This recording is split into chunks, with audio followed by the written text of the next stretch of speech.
Welcome to Urban Legends, and in tonight's video, we'll journey deep into the icy heart of the last frontier, where chilling tales of haunted forests, unexplained disappearances, and bizarre creatures linger in the endless dark of the Alaskan nights. And as always, we save the most disturbing for last. This is the 5 most terrifying urban legends from Alaska.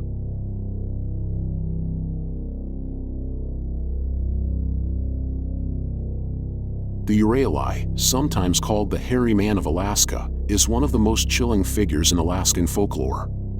Descriptions say it is an enormous and human-like creature that can reach anywhere from 10 to 15 feet in height.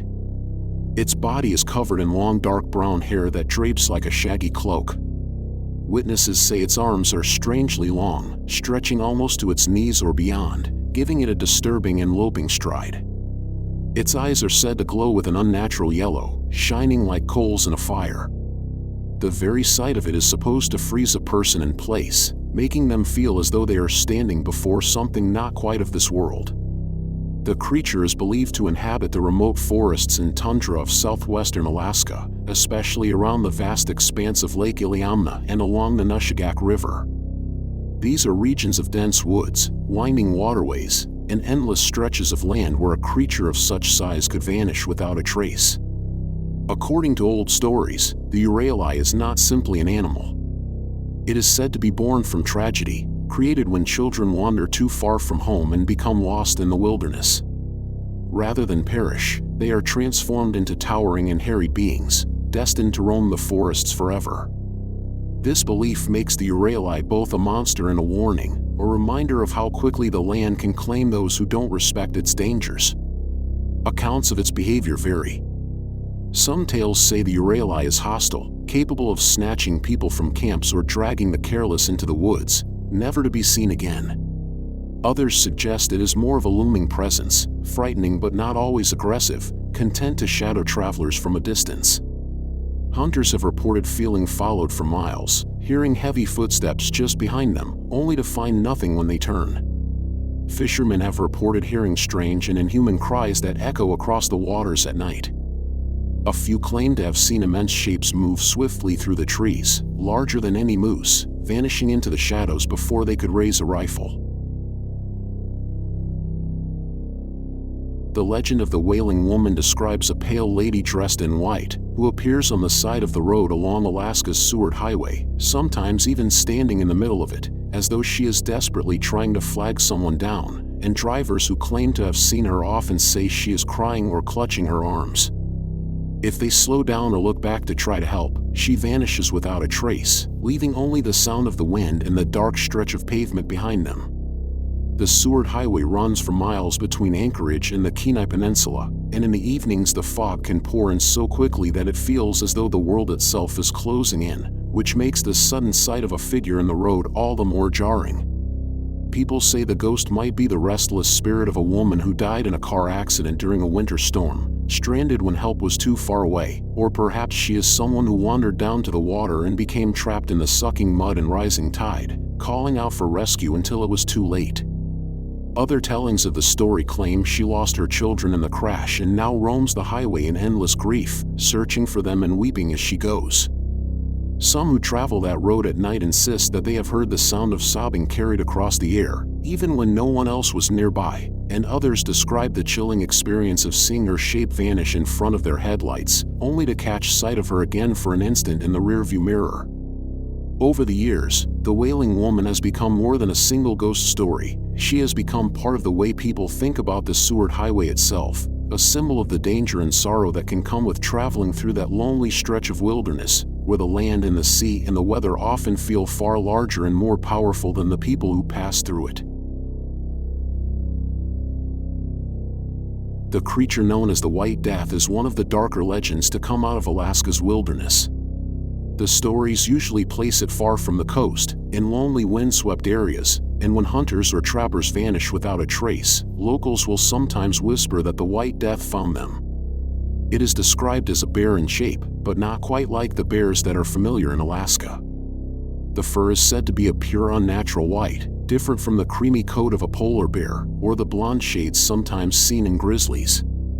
The size is often exaggerated, with witnesses saying it stood taller than any brown bear they had ever seen, its head heavy and its eyes almost glowing in the low light of dusk. The way people talk about it, the White Death does not behave like an ordinary predator. It does not charge suddenly in defense or avoid humans altogether, but instead moves with a patience that feels deliberate. The behavior attributed to it is part of what makes the legend so unnerving. Hunters say it watches from trees or ridges for long stretches of time, following people back to their camps, leaving tracks that circle tents, and letting out deep unnatural growls that seem closer than they should be. Unlike usual bear attacks, which are often triggered by surprise or defensive cubs, the White Death is said to stalk its victims over hours, or even days. Some stories claim it tears open cabins or sled dog kennels, slaughtering without eating, as though its purpose is destruction rather than survival. A few real stories cling to the legend.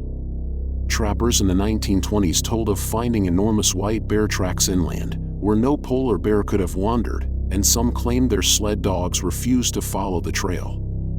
In the 1950s, a bush pilot reported seeing what he thought was a massive white bear moving across the tundra far from the sea ice, though when he circled back the animal had disappeared. In more recent times, there are second-hand accounts of hunters who vanished in the Brooks Range, their camps later found torn apart, with no sign of a bear feeding, only shredded tents and scattered gear. In each telling, the White Death seems less like an animal and more like an avenging force, one that punishes those who stray too deep into the land or treat it carelessly. The Alaska Triangle is a stretch of land that runs between Anchorage, Juneau, and Barrow, covering some of the most remote and unforgiving terrain in North America. It is a place of glaciers, mountains, and endless wilderness, but it has also gained a reputation as a zone where strange things happen far too often to be ignored. Pilots report flying into sudden whiteouts where their instruments spin wildly, even though the sky looks calm from the ground. Hunters and hikers who know the land like the back of their hands sometimes wander off and never come back. Search parties sent in to find them have spoken of being disoriented in ways that feel unnatural, and more than a few rescuers have admitted to feeling eyes on them, though they were completely alone. Indigenous traditions speak of spirits that lure travelers astray, and of mountains that never return what they have taken, suggesting this has always been a place where the ordinary world frays at the edges. The disappearances tied to the triangle aren't just whispered rumors, they're documented events. In 1950, a Douglas C-54 military transport carrying 44 people simply vanished during a routine flight. Despite one of the largest searches in Alaskan history, no wreckage was ever found. In 1972, a smaller plane carrying U.S. Congressman Hale Boggs, Congressman Nick Begich, and two others disappeared between Anchorage and Juneau.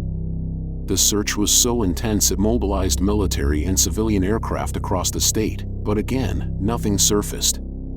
Beyond these famous cases, there are countless smaller stories: hunters who left camp for a quick track and never returned, hikers seen in the morning and gone by the afternoon, and bush pilots who checked in over radio and then never landed.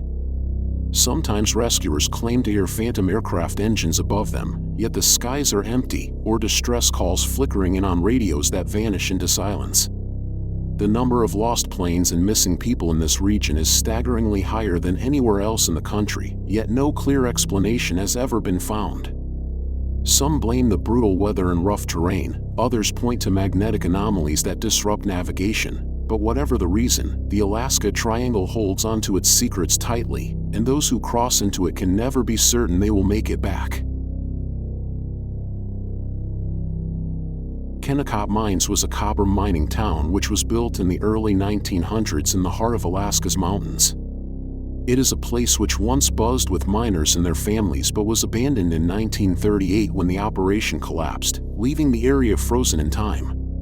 Today, the town is almost entirely deserted, and what remains of the mill, bunkhouses, and hospital carries a feeling that the past has not entirely left. People who visit speak of hearing children laughing in the schoolhouse, a sound which disappears when they try to locate its source, leaving only a lingering chill in the air. Others report seeing shadows move across the corridors of the mill and hearing the unmistakable sound of footsteps following them along the metal catwalks, even when they are completely alone. In the old hospital, visitors describe a cold weight in certain rooms, a presence that seems to watch from the corners, accompanied by faint whispers that seem to speak words in no known language.